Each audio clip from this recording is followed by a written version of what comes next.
Ya. Te había explicado, entonces al final obtenemos lo que es el diagrama unitario, digamos diagrama unitario, ¿sí? Es este diagrama, pues, como ustedes pueden ver, 0,8, si ustedes pueden ver acá, y acá tenemos el 0,8, que sería en este caso. Entonces lo que nos toca, ¿qué nos toca hacer? A ese valor de 0,8 multiplicar por la precipitación efectiva que habíamos calculado acá, con esta precipitación efectiva, y sabemos obtener ¿cuál? El caudal total, en este caso, el caudal total, que multiplicado por este valor nos tendría que tener este valor de acá, ¿sí? Entonces, de esta manera nosotros obtenemos lo que es el diagrama unitario a través del SCS, Soil Conservation Service. ¿Sí? Entonces, como les había dicho, este diagrama, por ejemplo, está inmerso dentro de lo que es dentro del programa que se llama el GEG, el GEG HMS. Hay los GEG desde el 2, creo que, ¿sí? GEG HMS. Hasta hoy creo que hay el HMS, creo que el 4, no sé cómo hay. Algunos GEG ahí. Sí, trabajamos mucho con esto. Muy bien, entonces con esto pues estamos ya finalizando esta clase. Vamos a ver que luego aquí tienen un problemita que tienen que hacer. Está metido ya dentro de lo que es sus tareas. Sí, obtener este curso y estos valores. Entonces este es el ejercicio. Ya, y para ir finalizando este ejercicio, pues lo igual, aquí está lo que yo hice acá, ustedes van a hacer lo mismo. Si no quiero que hagan de pronto solo por hacer, sino también vayan razonando así como yo les expliqué a ustedes, de la misma manera. Ya, aquí hay otro hidrograma, como digo, hay cantidad de hidrogramas, pero los que más se utilizan son los que estoy dando, ¿no? Este hidrograma es desde el programa de Sidner, perdón, es de Snyder, se llama, de Snyder, ¿no? Es de hidrograma unitario de Snyder, ¿no? De igual manera, Snyder, miren ustedes, este hidrograma es utilizado muchísimo en los Estados Unidos, ustedes ven acá, ¿sí? Son los americanos, ¿no? Concepto de hidrograma unitario sintético, el análisis de un gran número de hidrogramas o de ollas hidrográficas en la región de los Montes Apalaches. Claro, fue hecho allá y consecuentemente es el más utilizado prácticamente allá, ¿sí? Entonces, ¿con qué valores? Igual, miren ustedes, aquí utiliza el tiempo de desfase, ¿no es cierto? Tiempo de desfase. Aquí un valor que es coeficiente que tiene que ver con la gradiente de la olla. Aquí ya mete otro coeficiente que el señor ya investiga, ¿no es cierto? Coeficiente. Aquí está incluso el coeficiente de dónde varía, ¿sí? El L, que es la longitud largo del cauce principal. Y aquí hay un factor LC. Ese tal vez no vimos en los parámetros de la cuenca, pero aquí dice la longitud a lo largo del cauce, es decir, el mismo cauce, pero ¿desde dónde? Desde el punto más cercano al centroide de la cuenca. Centroide de la cuenca, quiere decir que, si es que este es el río, centroide sería, por ejemplo, aquí. Es centroide, ¿no? Ustedes saben sacar los centroides, entonces, al centroide de la cuenca. Entonces, este es simplemente, ¿sí? Dice es la longitud a lo largo del cauce principal desde el punto más cercano al centroide. Desde acá al centroide, sí, punto más cercano al centroide acá. Pero el otro nos da la longitud del río, que sería esta longitud. Bueno, entonces, cada autor mete sus variables, al final, pues, demuestra su investigación. Y continuando, pues, este método, pues, está, aquí ya vimos que mete otros parámetros más, y se continúa, ¿no? La fórmula para el caudal pico es, entonces al final hace sus consideraciones de igual manera que ustedes pueden ver, aquí estamos CP, rango 0,59 a 0,69, los cuales están asociados al TBT sobre TI, tiempo de base y tiempo de retraso, en el rango de 3,57 a 2,90. Y aquí hace consideraciones y al final sacan el valor de TP. Si ustedes pueden observar con las otras fórmulas, son casi similares, ¿sí? La fórmula del caudal pico, aquí estamos. Entonces aquí está CP, el área, y el TI, en este caso el tiempo de desfase de la olla o de la cuenca. QP, caudal pico unitario, igual, miren ustedes, para 1 milímetro de lluvia, y también esto nos da un valor de metros cúbicos por segundo. Área de drenaje, sí, en este caso, y tiempo, en este caso, tiempo de desfase de la cuenca. Sí, el CP, aquí están los valores que dentro de 0,56 a 0,69. Sí, entonces, en función de estos valores, yo adopto estos valores de acá. Es lo que está diciendo aquí. Continuamos. Aquí está. Entonces aquí está el TR. Así es igual que el método del SSS, hace algunas consideraciones, 2/11 de TI, y al final TIR, TB, y al tiempo de base, miren, para él es este valor, ¿sí? Donde TB es tiempo de base del programa unitario y TI tiempo de desfase en horas. Entonces el TB está en función de que el tiempo de desfase de Cuenca, en este caso Y aquí el método CINE está utilizado, dice, bueno, por el cuerpo de Estados Unidos, ¿no? Army Corps of Engineers. Tu experiencia condujo fórmulas empíricas. Aquí es el W50, el W75. Entonces, aquí, ¿qué es el W50? Ancho de diagrama unitario para el 50% del caudal pico. Ve, otras consideraciones que hace. El W75 dice que es el ancho de diagrama unitario para el 75% del caudal pico en horas. Caudal pico y área de la cuenca. ¿Sí? Y así, al final, pues, esos son los valores que saca. Entonces, ustedes pueden sacar, pueden ver que podemos trabajar con estos para W50, que no nos interesa mucho, pero está en función del caudal pico. Pero al final, lo que nosotros necesitamos es de este valor. Es este. ¿Sí? Entonces trabajamos en este.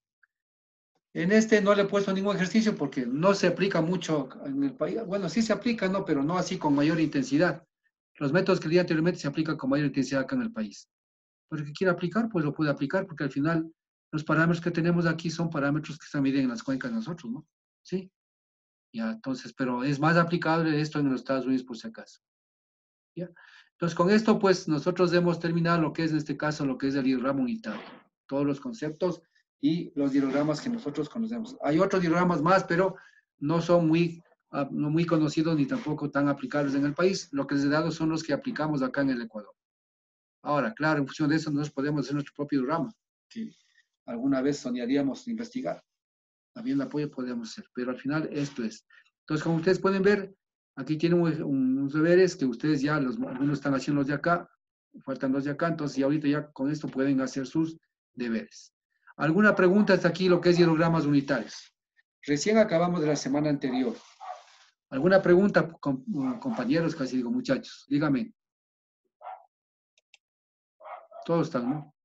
Todos están. ¿Todo está bien? ¿Sí se entendió? Sí, Bueno, profe. pues vamos a saber otra clase más.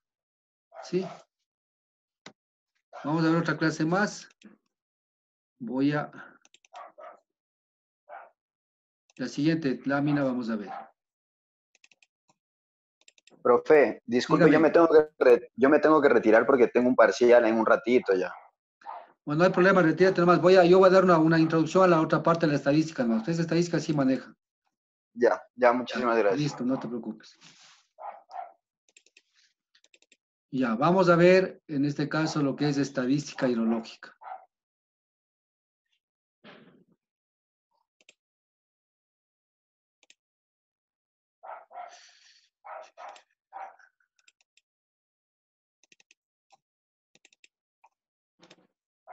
Ya, aquí estamos.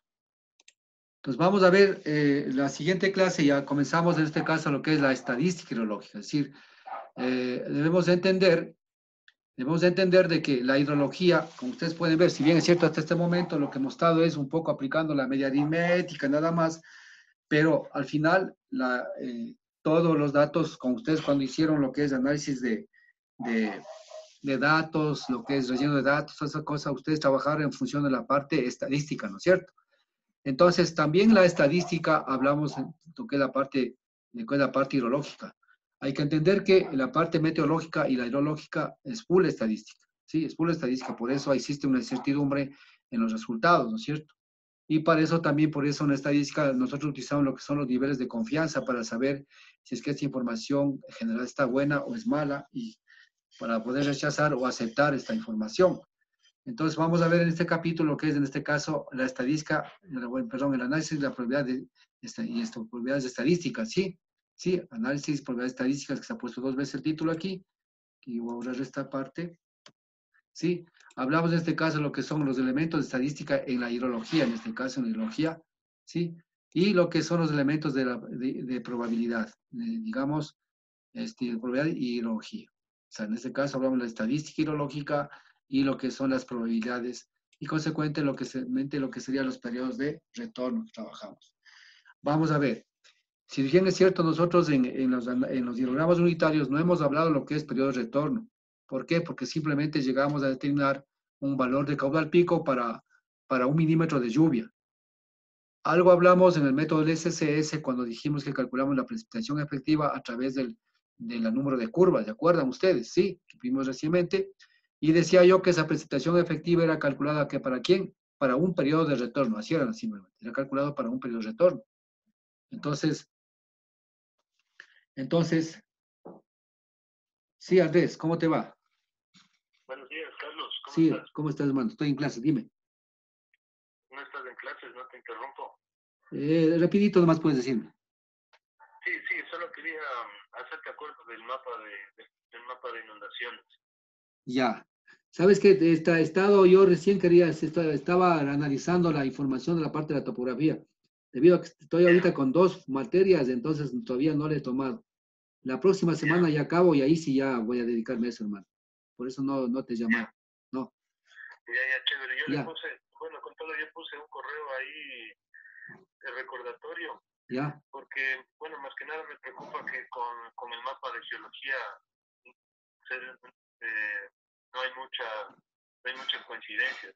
Ah, ¿no? Entonces, bueno. eso me llama la atención luego cómo vamos a trabajar para sacar un solo mapa. Claro, claro. Y eso tenemos que reunirnos con el Osvaldo, creo yo.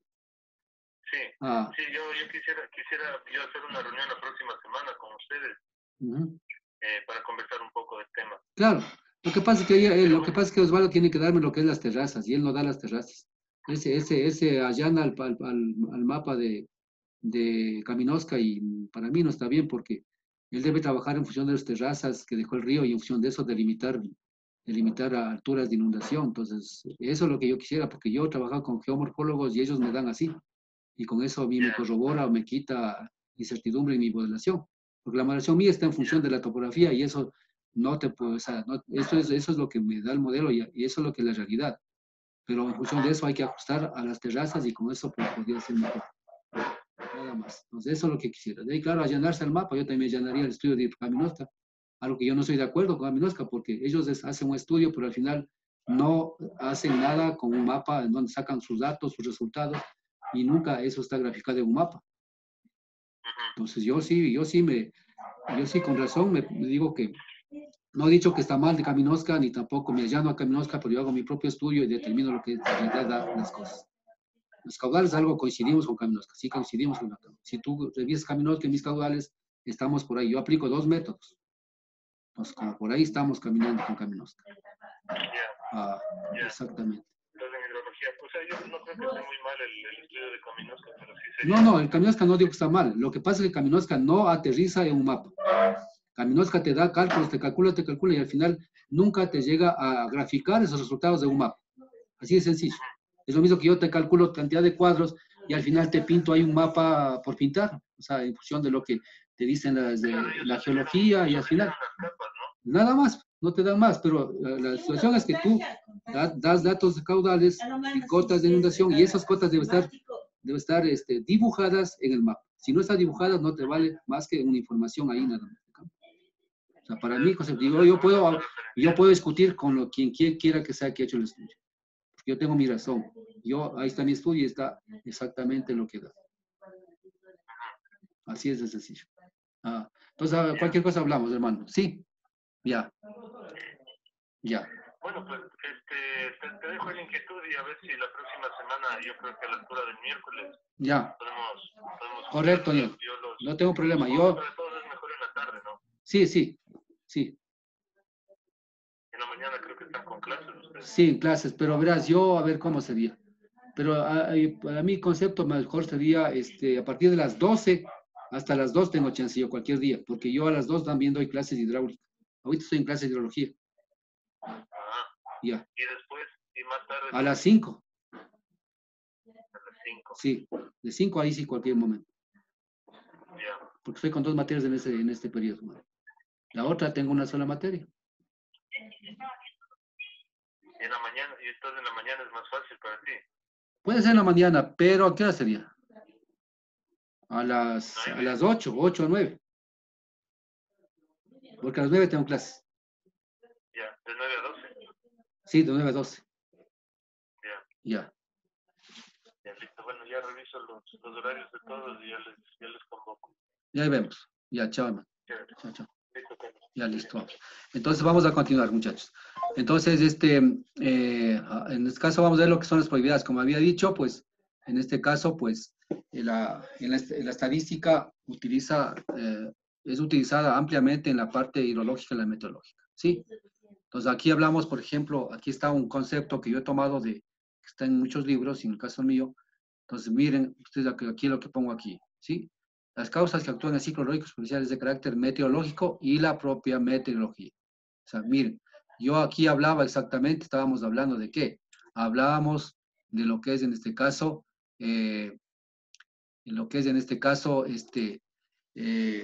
causa-efecto, ¿no? ¿Cuál es la causa? Es la lluvia. El efecto ya es el escurrimiento, ¿sí? Entonces, miren, todos esos fenómenos meteorológicos se dan a través de qué? Se trata o se fundamenta a través de qué? De la estadística. Así de sencillo, ¿sí? En este caso. Y todos los fenómenos de este caso, miren, los fenómenos hidrológicos, ya que los procesos hidrológicos son de naturaleza estocástica. Ustedes en estadística aprendieron qué es ser estocástico, que es aleatorio, ¿no es cierto? Saben que es aleatorio. Y también que son determinísticos, ¿sí? Determinísticos. ¿Qué es un determinístico? También es un concepto que hay que tomar en cuenta acá, porque el determinístico también es algo predecible, por eso es determinístico, ¿sí? Estocástico no es predecible, o sea, es al azar, ¿sí? Y en parte aleatorios. ¿Qué quiere decir aleatorios? En parte no puedo conocer, por más predicción que haga, por más variables que me ponga, hay cosas que no puedo predecir. Por ejemplo, ustedes ven, por ejemplo, nosotros no tanto, pero sí en el caso de los sismos, por ejemplo, ustedes han visto que los sismos dicen que no se puede predecir. ¿Por qué? Porque son muy aleatorios, ¿sí me entienden? En el caso de la hidrología, hay fenómenos que, por ejemplo, los caudales máximos sí podemos predecir en función de qué? En función de una probabilidad y una recurrencia dada, ¿no es cierto? Porque todo fenómeno tendrá una recurrencia y una probabilidad de producirse o no producirse. Entonces, aquí tener muy presente que la probabilidad está en relación directa, no relación directa, está en relación inversa al periodo de retorno. ¿Qué quiere decir esto? El periodo de retorno es la inversa de la probabilidad, o la probabilidad es la inversa del periodo de retorno. Eso es lo que quiere decir acá, ¿sí? Bueno, y aquí, bueno, estoy leyendo esto, algo muy, digamos, leyendo lo que he puesto aquí, porque eso es importante, ¿no? Sin embargo, como los caudales de los ríos y sus cauces constituyen un complejo menos complicado y amplio de la atmósfera, ¿sí? Es más fácil y viable estudiar estadísticamente los ríos a través de las estaciones de aforo, al menos en los cursos principales, exactamente. Entonces, esta es una introducción que yo he puesto que quede bien clarito, en este caso. De aquí nacen los modelos, ¿no? A pesar que los anteriores fueron modelos también, son modelos un poco, digamos, hasta cierta manera empíricos, pero estos modelos son ya unos modelos prácticamente basados en la estadística. ¿De acuerdo? Muy bien. Ahora, para entrar a la estadística, nosotros tenemos que saber especialmente con qué trabajamos, ¿sí? Entonces, ¿qué implica con qué trabajamos? ¿Qué es esto? Esto implica de que aquí tenemos, por ejemplo, tenemos que saber, en la hidrología generalmente conocemos 3 clases de series de estadísticas, trabajamos, ¿sí? ¿Cuáles son las series estadísticas de hidrología? Es la serie simple, historia o cronológica, llamamos. ¿Cuál es la serie simple, historia cronológica? Es la serie que cuando yo tengo un río aquí, y el INAMI viene y coloca una estación el día de hoy, y de aquí seguirá 50, 100, 200, 300, 400 años, esta es la información que fue tomando desde el momento que inició a tomar la información en esto. ¿Qué quiere decir con esto? Hay estaciones en el país, por ejemplo, en meteorología. La estación más antigua me parece que es la estación Quito Observatorio, que se ubicó que es del año 1880, me parece que es. ¿Sí? Y hay información de esa naturaleza, que es manejado en este momento ahorita por la Politécnica Nacional. Entonces, esa estación queda exactamente en la Alameda, los que conocen Quito. Esa es una primera estación. Entonces, miren, eso de información tienes de 1880. Miren qué es esto. Ahora estamos en 1900, digamos, casi más de 100 años. Claro, más de 100 años tiene información esta estación. Y esa información es la más riquísima, porque puedo yo tomar esa para hacer lo que estudio el cambio climático. Miren de más de 100 años de información. Por supuesto, en otros países, en Alemania tienen 200, 300 años de información, porque Ellos ya la meteorología lo concibieron de hace años. Nosotros recién llamemos hace 100 años, ¿no? Pero bueno. Entonces, esa es una serie simple o histórico-cronológica. Por si acaso, me quedas en eso en la cabeza ya. Y luego la serie anual. ¿Qué es una serie anual? Cuando yo digo vamos a trabajar con la serie anual, ¿con qué serie vamos a trabajar? Cuando yo digo vamos a trabajar con la serie histórica o cronológica, ¿con qué serie estamos trabajando? Y cuando digo con la serie parcial, ¿con qué serie estamos trabajando? Todas estas series son aplicables en hidrología. Todas estas series, por si acaso. Entonces, la serie anual, ¿qué es? Formada por los valores máximos de cada año. Específicamente, nosotros para trabajar con caudales, para crecidas, trabajamos con esta serie, específicamente con esta serie. ¿Por qué? Porque nosotros siempre vamos a trabajar con los máximos, ¿no es cierto? Inclusive para las curvas de intensidad, duración y frecuencia, ustedes se acuerdan, ¿no es cierto? ¿Qué se acuerdan ustedes ahí? Decíamos que para 5 minutos, 10 minutos, 15 minutos, etcétera, etcétera, ¿sí? Sacábamos ¿qué? Los máximos ¿de qué? De 5 minutos de cada año. Por eso hablaba aquí una serie del 82, pongamos, el 82. ¿Cuánto cayó en 5 minutos? La máxima tal. En el 83, y así teníamos una serie histórica de los máximos. Entonces, esto hablábamos en precipitaciones, pero también podríamos hablar en caudales. Entonces, ¿qué son los caudales? Los máximos de cada año. En el año 82, ¿cuál fue el caudal máximo que se produjo en el 82? Un máximo, ¿no es cierto? Pues se llama caudales máximos instantáneos. En este caso, la serie anual. Máximo instantáneo 82 fue 120.2, pongamos. En el año 82 fue esa la máxima en tal o cual estación. En el 83 fue la máxima en tanto, y así vamos sacando nuestros máximos. Y esta es la serie histórica con nosotros vamos a hacer el análisis estadístico para calcular, en este caso, caudales de diseño. ¿De acuerdo? ¿Sí? Entonces, ustedes pueden ver, entonces, a eso se refiere, en este caso, la serie de caudales de serie anual, en este caso, ¿no es cierto? Formada por los máximos de cada año, se escoge el mayor valor o máximo que demos. O también llamamos, en este caso, el máximo, maximorum. ¿De acuerdo? ¿Sí o no? Ahora vamos a la serie parcial. ¿Qué es una serie parcial? Nosotros utilizamos, por ejemplo, la serie parcial. A veces cuando nosotros queremos, pongamos un caso, cuando yo tomo la serie anual en este caso, habrá valores en ciertos años, por ejemplo, yo qué sé, en el año 72, pongamos, en el 72, ¿no es cierto? Toco el máximo, acá desde 120, si el 72 de pronto me salió 25, ya, ese es el máximo también. En el 73 me salió, yo qué sé, un valor de 50, ya. Y en el 74 me salió un valor ya de 155. ¿Sí me dan cuenta? Entonces, ¿qué pasa? Yo aquí, si yo tomo esta como la media aritmética de toda esta serie, ¿qué pasará? Estos valores bajos, ¿qué va a pasar? Estos valores bajos me va a bajar la media, ¿no es cierto? Porque son valores un poco, llamemos escaso, valores, valores, a ver, ¿cómo se llaman estos valores? No son sesgados, pero son valores, no me acuerdo el término exacto, espero ya acordarme. Bueno, son valores que están muy bajos, pero no es que son valores inventados ni que nosotros tomamos por tomar, sino que es el valor que se dio en ese año. Pero estos años resulta que fueron secos, años secos, ¿no es cierto? Porque hay años muy húmedos y secos. Entonces, si yo tomo este valor, ¿qué implica? La media aritmética y la desviación estándar van a ser, en este caso, un poco sesgadas. ¿Por qué? Porque estamos tomando años secos, ¿no es cierto? Igual que nosotros cuando tomamos la media aritmética de la precipitación en la costa, y hay años niño. Entonces, esa media con años 2 años niño me va a ser una media bastante alta. Pero si yo les quito esos años niño, ahí sí va a tener una media representativa de lo que pasa en la costa de la lluvia, por ejemplo. Lo mismo sucede acá en los caudales. Entonces, yo digo muy bien, para yo estar seguro de mi diseño, de mi obra, digo, no, para mí yo ya esos caudales descarto y tomo valores solo a partir de tal valor hacia arriba. Los valores anuales a partir de esto. Entonces, ¿qué implica? Estoy ya quitando esos valores que me van a hacer daño a la serie porque me van a hacer valores muy bajos para hacer mis diseños de obras hidráulicas. Entonces, ahí considero yo una serie parcial. ¿Sí? ¿Me entienden? Entonces, estas tres clases de series utilizamos en la hidrología y con esas tres series trabajamos nosotros, ¿sí? ¿De acuerdo? Entonces, muchas veces nosotros vamos a trabajar con estas series, ¿por qué? Por falta de información. Por falta de información. Entonces, yo puedo decir, por ejemplo, ¿por qué también? ¿Por qué puedo hacer esta? ¿Por qué? Porque puede hacer que en el año 82 me den un caudal que es el mayor 120 y también hay un valor de 115. Pero este 115 es mayor a ese 75. Entonces, ¿qué implica? Si yo tomo mayores, pongamos a 110, entonces me van a entrar dos valores del 82. Algo que no es Algo que la serie anual dice que no, solo debo tomar un valor por cada año. Pero también es válido trabajar con una serie parcial tomando valores a partir de esto, en donde puede entrar 1, 2 o más valores de cada año y de algunos años no puede entrar. ¿Por qué? Porque yo estoy tomando valores hacia arriba para asegurar mi diseño de mis obras de hidráulicas. ¿Sí? Entonces, eso quiero que quede bastante claro acá a la hora de decidir con qué serie de estadísticas nosotros trabajamos. ¿Alguna pregunta hasta aquí, muchachos? ¿Qué es eso? Bueno, a las 12, digamos, termina esto, ya nos retiramos, muchachos. Sí, y les agradezco por haber asistido.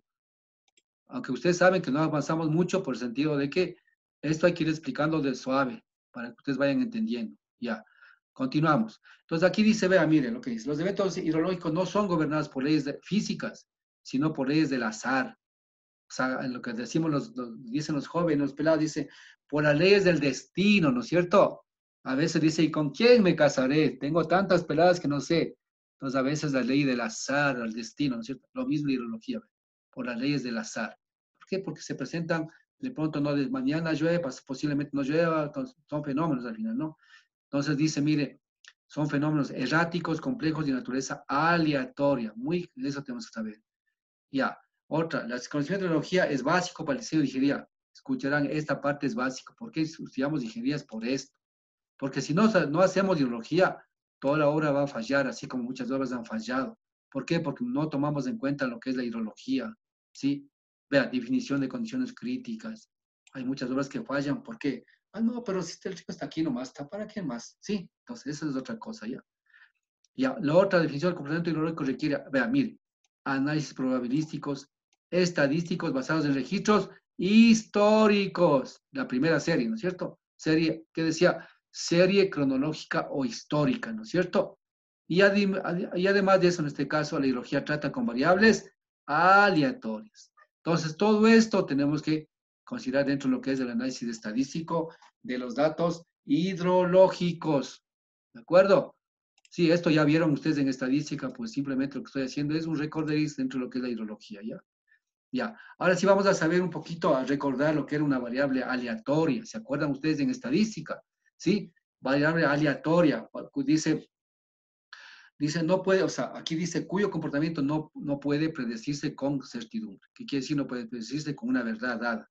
¿Sí me entienden? Y dentro de las aleatorias tenemos la variable discreta y la variable continua. Y esto vamos a trabajar en también en la hidrología, ¿no es cierto? Entonces aquí dice que es la discreta, se puede tomar valores específicos. La ley de las probabilidades asocia medidas de probabilidad a cada posible ocurrencia. Esta parte vamos a trabajar específicamente lo que es, en este caso, lo que son las probabilidades de ocurrencia, que un poquito hablamos en la curva de duración general, con lo que es probabilidad de ocurrencia y probabilidad de no ocurrencia. ¿Se acuerdan ustedes cuando decíamos que ordenaban los datos de mayor a menor o de menor a mayor? Todas esas cosas nos ayuda a definir dentro de lo que es la estadística.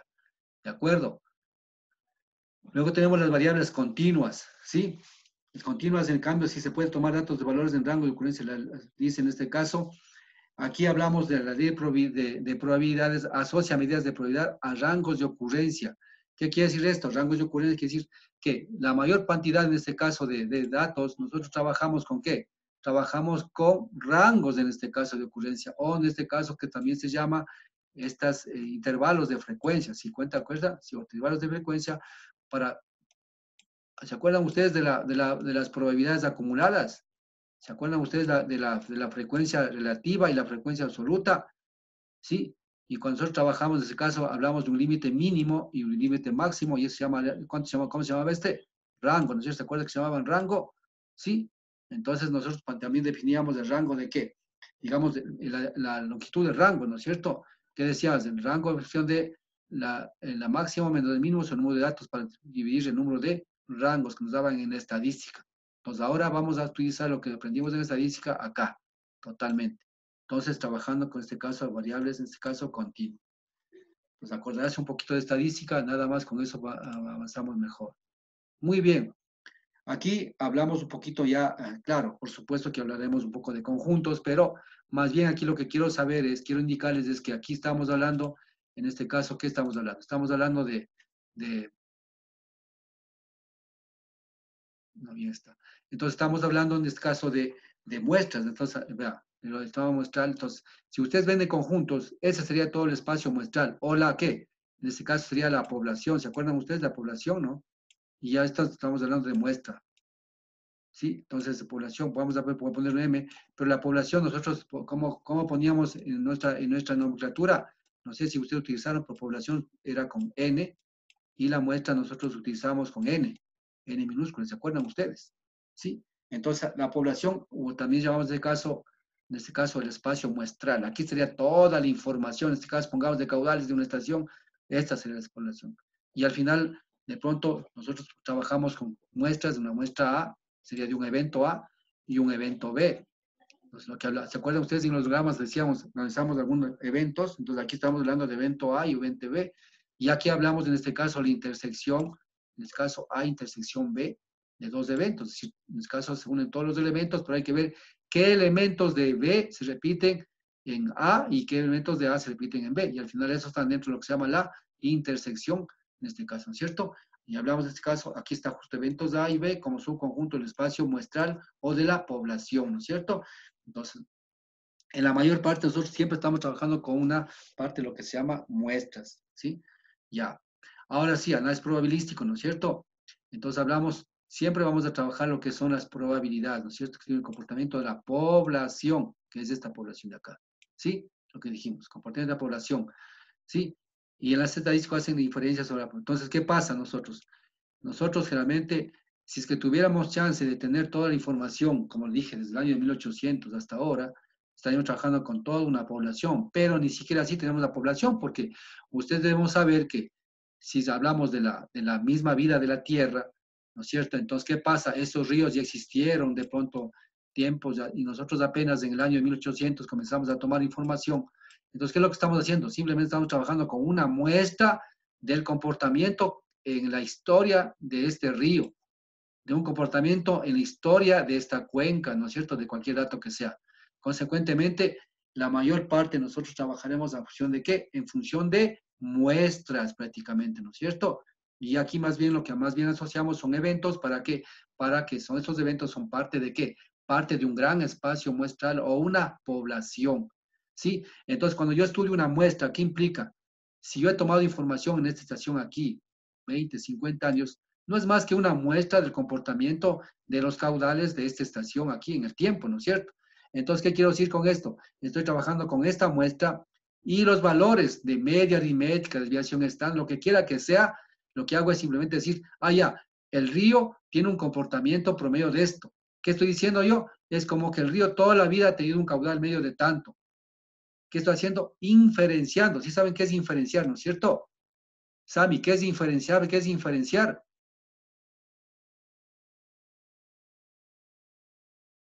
Sami. Sí, profe. Ya, entonces ya, cierto, sabemos qué es diferenciar. Entonces, diferenciar implica, digamos, dar las características que calcular la muestra a una población. Por eso ustedes saben que ahora que estamos en elecciones, ¿sí o no? Por ejemplo, hay partidos políticos que dicen que tienen el 30%, el 10%, y si ustedes analizan o escuchan bien, aunque ahora de pronto todo mienten, pero si escuchan bien, dice, si hizo un análisis, dicen Quito, Cuenca, se tomó 1.800 datos, 1.800 entrevistas, lo que sea, 1.800, y con los 1.800 cogen, hacen la estadística, bajo un nivel de confianza, toda esa situación, y al final dicen, el partido tal tiene una aceptación del 25%, ¿sí? Entonces, ¿qué es lo que pasa? De esa muestra están inferenciando a que el comportamiento del electorado ecuatoriano está a favor de tal o cual candidato con ese porcentaje, ¿no es cierto? No es que ellos cogen todo el Ecuador y comienzan a preguntar a cada uno, sino que en función de eso se manejan las estadísticas. Es algo similar a lo que estamos haciendo nosotros aquí cuando trabajamos con datos hidrológicos y datos, en este caso, meteorológicos. ¿De acuerdo? Bueno, continuamos. Si en algo no me entienden, por favor, me detienen ya. ¿Sí? Bueno, entonces aquí tenemos, en las probabilidades tenemos que tener dos conceptos fundamentales, ¿sí? Ya. Las probabilidades que son, las probabilidades objetivas que son, estas son muy importantes, verán, señores. Esto a veces no está en los libros, ¿ya? Pero el mío sí está, por si acaso. ¿Por qué? Porque hay mucha experiencia también en estas cosas. Pero vean, aquí, ¿qué son las probabilidades objetivas o posteriores? Mucho dependemos de esto nosotros, señores, también nuestros estudios. ¿Sí? ¿Por qué? Dice, depende totalmente de observaciones de la variable aleatoria. ¿Qué pasa, señores, de esto? Por ejemplo, ustedes escucharon tal vez una conversación con ¿cómo se llama? Con Andrés que es de Iquian, que es encargado de la infraestructura, en la cual yo estamos haciendo, bueno, y terminó un estudio, ¿sí? Y quiere corroborar con los estudios que hicieron los geólogos, ¿sí?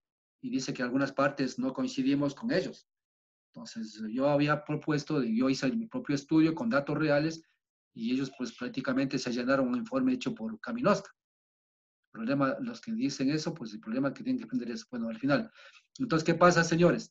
Cuando yo hago un estudio, por ejemplo, de inundaciones, yo también me baso, además de trabajar con mis datos, yo trabajo con ¿qué? Con estas propiedades objetivas para corroborar mis estudios basados en datos históricos. ¿Cuáles son estos, señores? Por ejemplo, si es que este es el río Pachimbi, yo he generado mis caudales máximos, ¿no es cierto? Y en función de caudales máximos he modelado, yo obtengo mis cotas máximas, ¿no es cierto? Obtengo mis cotas máximas, ¿sí? Mis cotas máximas obtengo ya. Obtengo mis cotas máximas. Y con esto, pues, lo que hago es generar el mapa de inundaciones, que sería, ponte, esta franja que me va a inundar. Y de pronto por aquí está la universidad también, que puede ser afectada, ¿ya? Entonces, ¿qué pasa con esos señores? Entonces, si bien es cierto, esto me da el modelo con la topografía que yo he corrido, los caudales de ingreso que he ingresado aquí para que me modele, me simule estas cosas, sucede de que esos datos aquí en este espacio alguna vez vivieron gente o viven, hasta ahora viven gente. Entonces la gente, yo digo muy bien, yo con mi modelo he generado cota, esta cota pongamos que sea la 220 ya, eso me sale en el modelo ya, la 220 por ahí ha bajado el río alguna vez, de acuerdo a mi modelo. Entonces, ¿qué hago yo? Esto tengo que ver si es que es cierto, porque el modelo es modelo y al final me da con los datos que he calculado, pero tengo que ver con estas probabilidades, qué son esas o posteriores, ¿por qué? Porque son probabilidades en este caso, perdón, aquí estamos hablando, estas son las subjetivas, ¿no? Aquí, no, esta es lo que estoy hablando ahorita. Entonces, miren, bueno, estas probabilidades posteriores son aquellas que dependen de la información. Estas son las subjetivas. Entonces, también las subjetivas tengo que tomar en cuenta para esos estudios. Entonces, yo con estos valores he generado mis probabilidades de esta probabilidad de acá, que son esta línea de aquí. ¿Sí? Ahora, ¿qué pasa? Tengo que también comprobar con las probabilidades subjetivas o a priori. ¿Qué son aquellas?